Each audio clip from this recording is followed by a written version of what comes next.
The rain fell in relentless sheets, turning the streets into glistening rivers beneath the dim, orange glow of streetlights.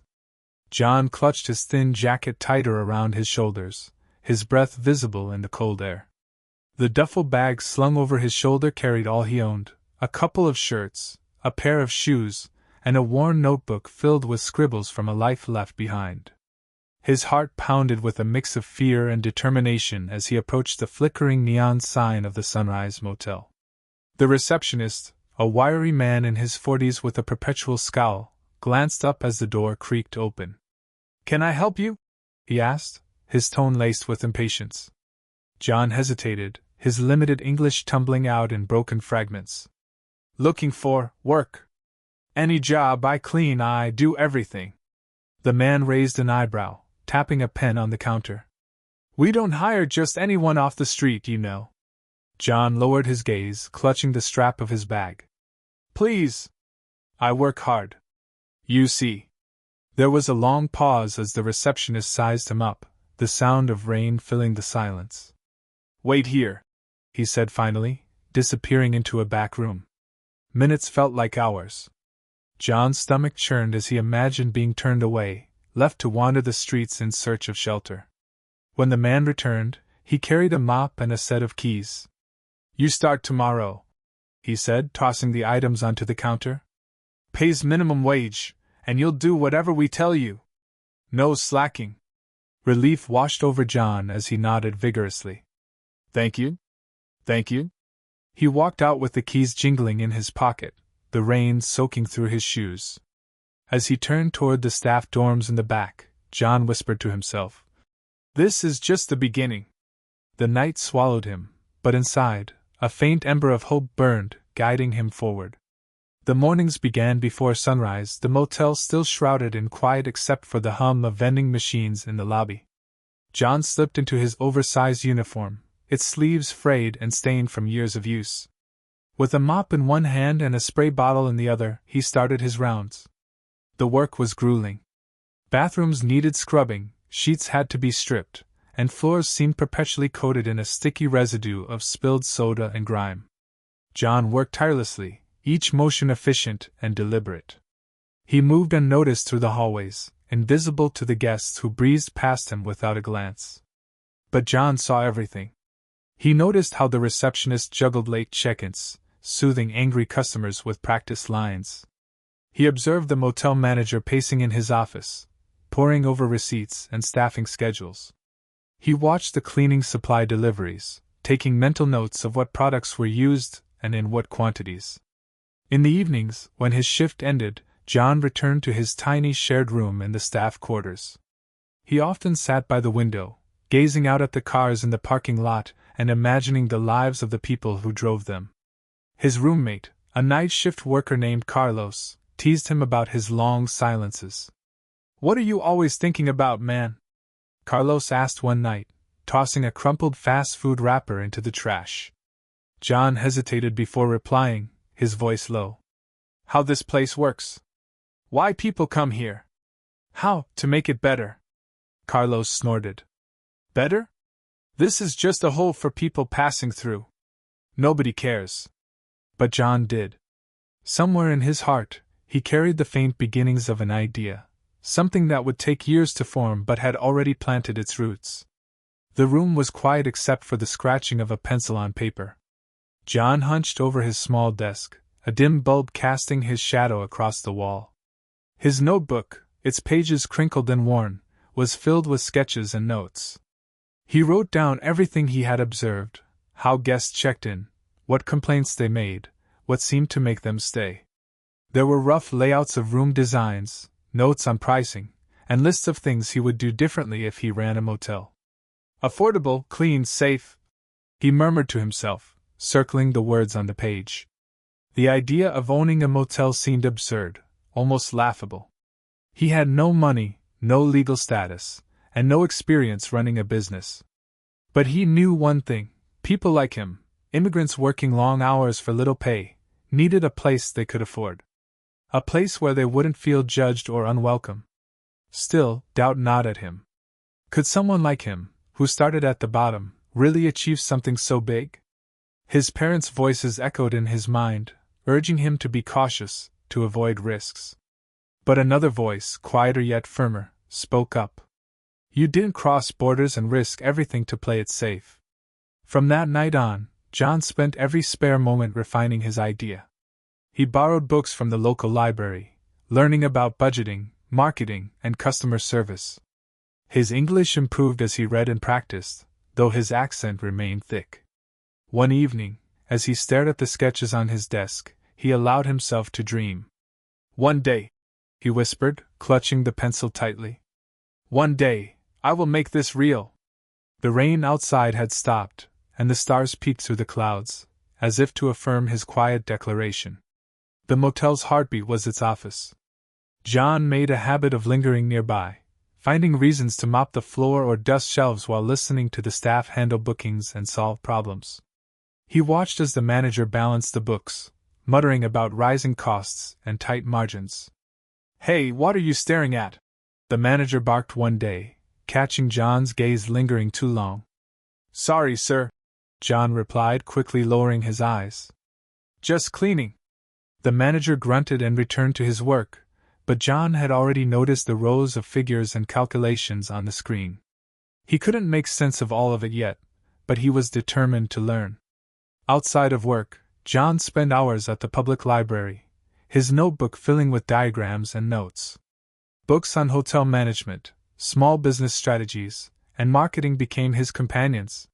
He took online classes on budgeting and customer service, slowly piecing together a blueprint for his dream. Occasionally, his curiosity drew suspicion. One of his coworkers, a housekeeper named Maria, pulled him aside one evening. Why are you always asking questions about how this place runs? You trying to take the boss's job? John laughed nervously, shaking his head. No, Maria.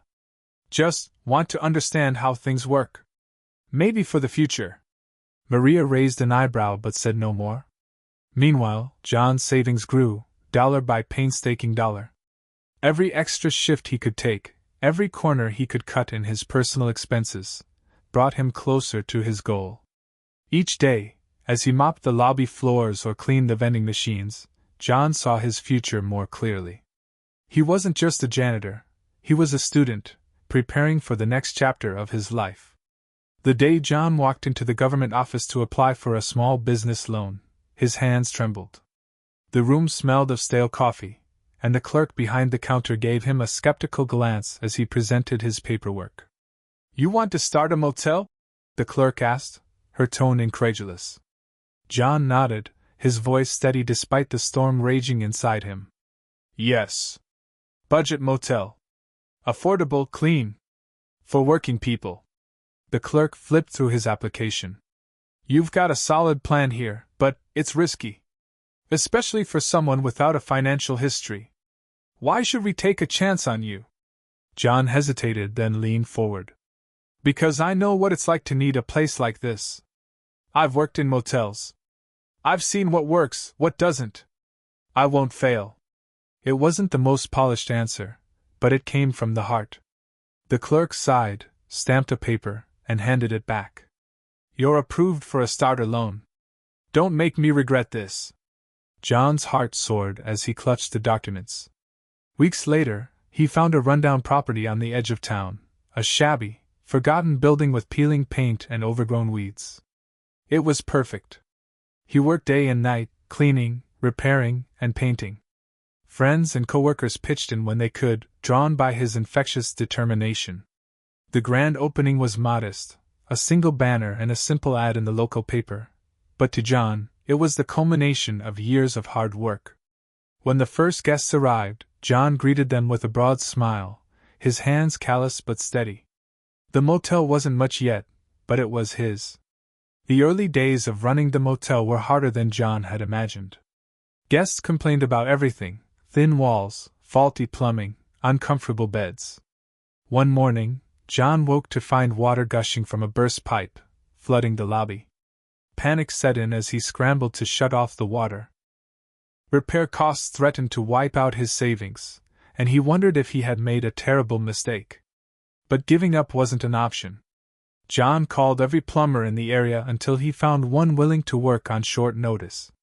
He apologized personally to guests, offering discounts and free breakfasts to soothe their frustrations. Slowly, things began to stabilize.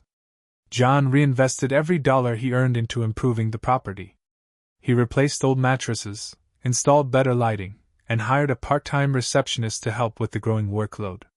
Word began to spread among the local immigrant community about the clean, affordable motel run by a hardworking man who understood their struggles. Business picked up, and John started to dream about expansion.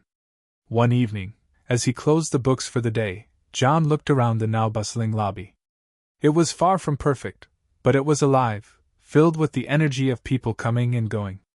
He smiled, exhausted but hopeful. The setbacks had been painful, but they had also taught him resilience. He was no longer just surviving, he was building something that mattered. Years passed, and John's small motel became a trusted name in the community. His focus on cleanliness, safety, and affordability had earned him a loyal customer base.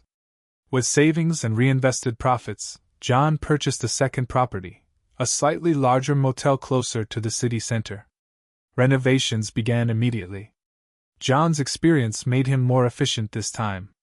He knew how to negotiate with contractors, manage his staff, and market his business.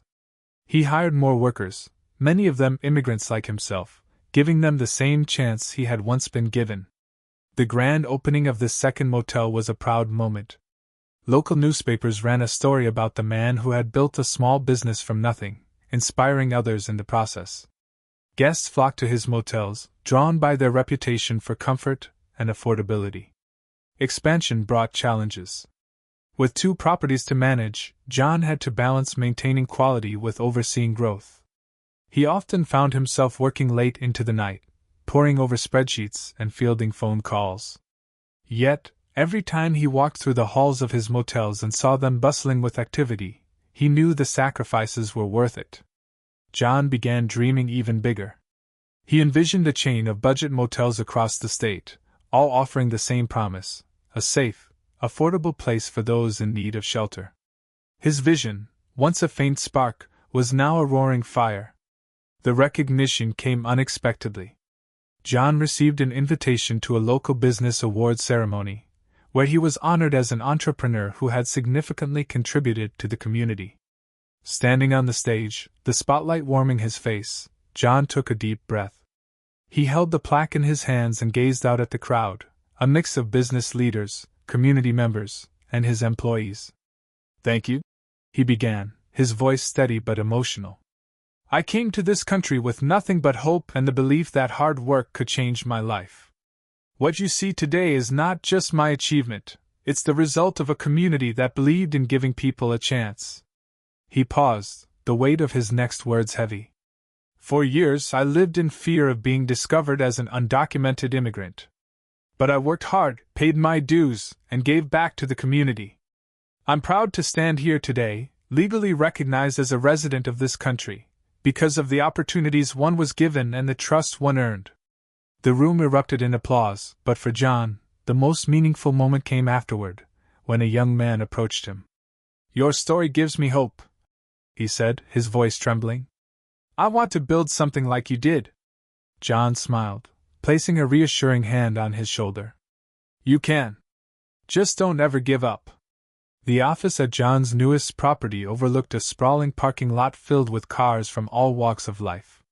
Inside, John sat with a young man who reminded him of himself years ago, nervous but full of ambition. "You have a solid plan," John said, handing back the man's business proposal. "But remember, success doesn't come overnight. You'll face setbacks, and you'll want to quit. That's when you need to work the hardest." The young man nodded, soaking in every word. After the meeting, John leaned back in his chair, gazing at the framed photos on his desk, his first motel, his employees, and the award he had received. Each image represented a chapter of his journey, a testament to his resilience and determination. As the sun dipped below the horizon, John stepped outside to watch the neon sign of his motel flicker to life. It was a beacon of hope, just as it had been for him all those years ago. For John, success was no longer just about his own achievements. It was about the lives he could touch, the opportunities he could create, and the legacy he could leave behind. And as the lights of the motel glowed against the night sky, John knew his story was far from over.